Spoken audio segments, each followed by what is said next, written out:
Bismillahirrahmanirrahim. Assalamualaikum warahmatullahi wabarakatuh. Alhamdulillah hamdan wa syukranillah, amma ba'd. Saya Muhammad Haidar Fajri Fatullah dari Prodi Pendidikan Agama Islam, Fakultas Agama Islam, Universitas Muhammadiyah, Tangerang.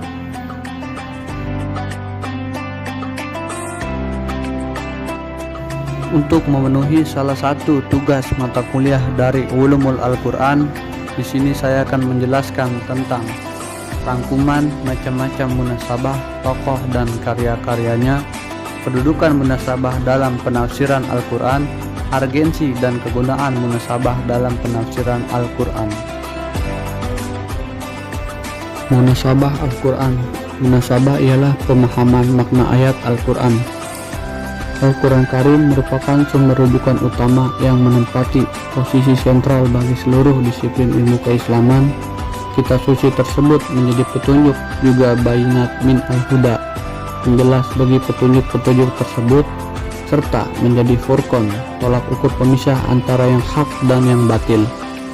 Dari sini tidak heran jika Al-Quran mendapat perhatian yang amat besar dari semua pihak yang ingin memperoleh cahaya petunjuk dan atau mengenal lebih dekat ajaran-ajaran Islam.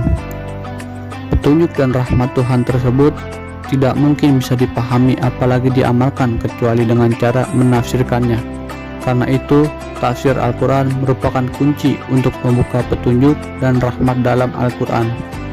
Oleh karena itu, kegiatan menafsirkan Al-Quran sudah dimulai sejak zaman Nabi Muhammad SAW, para sahabat, dan generasi sesudahnya.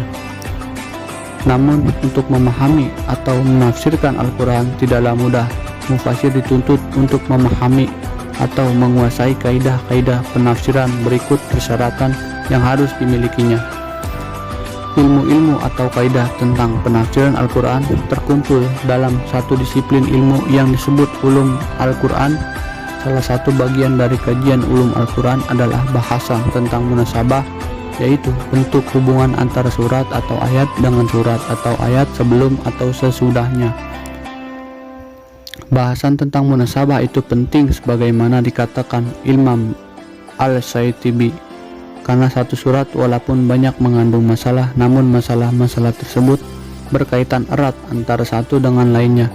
Berkaitan dengan hal ini, salah seorang ulama yang dianggap pertama kali memperkenalkan ilmu ini yaitu Al-Imam Abu Bakar Al-Naishaburi selalu bertanya kepada setiap ulama di Baghdad, kenapa ayat ini ditempati setelah ayat ini dan apa hikmahnya.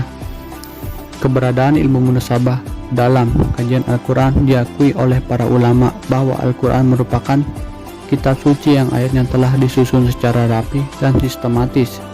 Kelompok ayat yang satu tidak dapat dipisahkan dengan kelompok ayat berikutnya. Antara ayat yang satu dengan ayat lainnya mempunyai hubungan organik dan mata rantai yang bersambung. Kondisi ayat yang demikian itu tidak mungkin dipahami tanpa dicermati kaitan ayat sebelumnya.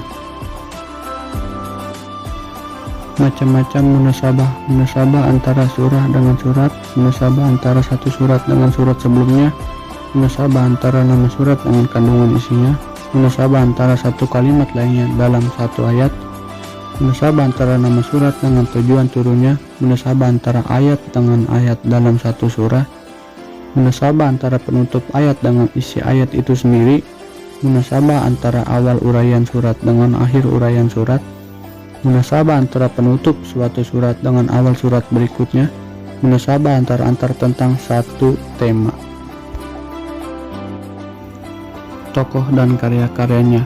Tokoh yang bisa dibilang pencetus pertama adalah Al-Naishaburi pada tahun 324 Hijriah. Namun Muhammad Al-Husain Al-Zahabi memaparkan bahwa sayangnya karya ini tidak ditemukan lagi. Selanjutnya ada dua ulama klasik yang dijadikan acuan dalam pemikiran munasabah, yaitu Al-Jarkasi dan Al-Biqai. Selanjutnya Al-Jarkasi bertahun 745 sampai 794 Hijriah muncul jauh setelah Al-Naishaburi pada tahun 324 Hijriah. Kajiannya tentang munasabah tertuang dalam kitab Al-Burhan fi Ulum Al-Quran. Ada dua pola munasabah yang dikenalkan olehnya, yaitu pola munasabah antar surah dan pola munasabah antar ayat. Terlihat dari karyanya bahwa Al-Jarkashi memiliki kepekaan sekaligus kelihayan membuat korelasi antara satu ayat dan ayat berikutnya.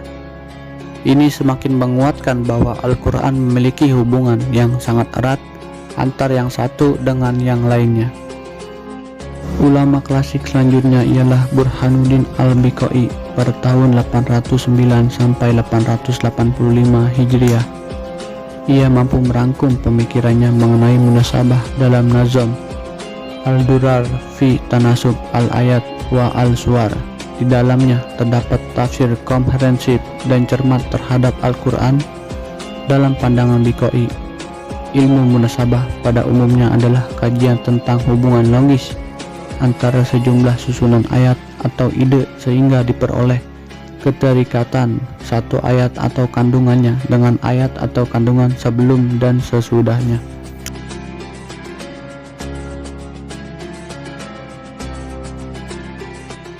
Selanjutnya ada kedudukan munasabah. Ilmu munasabah mempunyai kedudukan yang sangat penting dalam menafsirkan Al-Quran. Ilmu ini dipahami sebagai pembahasan tentang rangkaian ayat-ayat beserta korelasinya dengan cara turunnya berangsur-angsur dan tema-tema serta penekanan yang berbeda-beda. Jadi ilmu munasabah dalam Al-Quran ini kedudukannya ialah sangat penting untuk menjelaskan secara detail makna ayat atau surat yang ada dalam Al-Quran.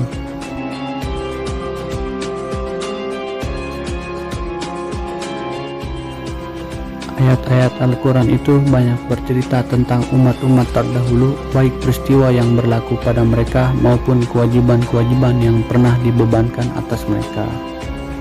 Nah, makanya di sini ada urgensi dan kegunaan munasabah. Yang pertama, mengembangkan sementara anggapan orang yang menganggap bahwa tema-tema Al-Quran kehilangan relevansi antara satu bagian dengan bagian lainnya. Selanjutnya ada mengetahui persambungan atau hubungan antara bagian Al-Quran, baik antara kalimat atau ayat maupun suratnya satu dengan yang lain. Yang terakhir, dapat membantu dalam menafsirkan Al-Quran setelah diketahui hubungan suatu kalimat atau ayat dengan kalimat atau ayat dengan yang lain. Mungkin cukup sekian presentasi dari saya. Apabila ada kesalahan atau kalimat yang kurang jelas, saya mohon maaf. Wallahul muwaffiq ila aqwamit thoriq. Wassalamualaikum warahmatullahi wabarakatuh.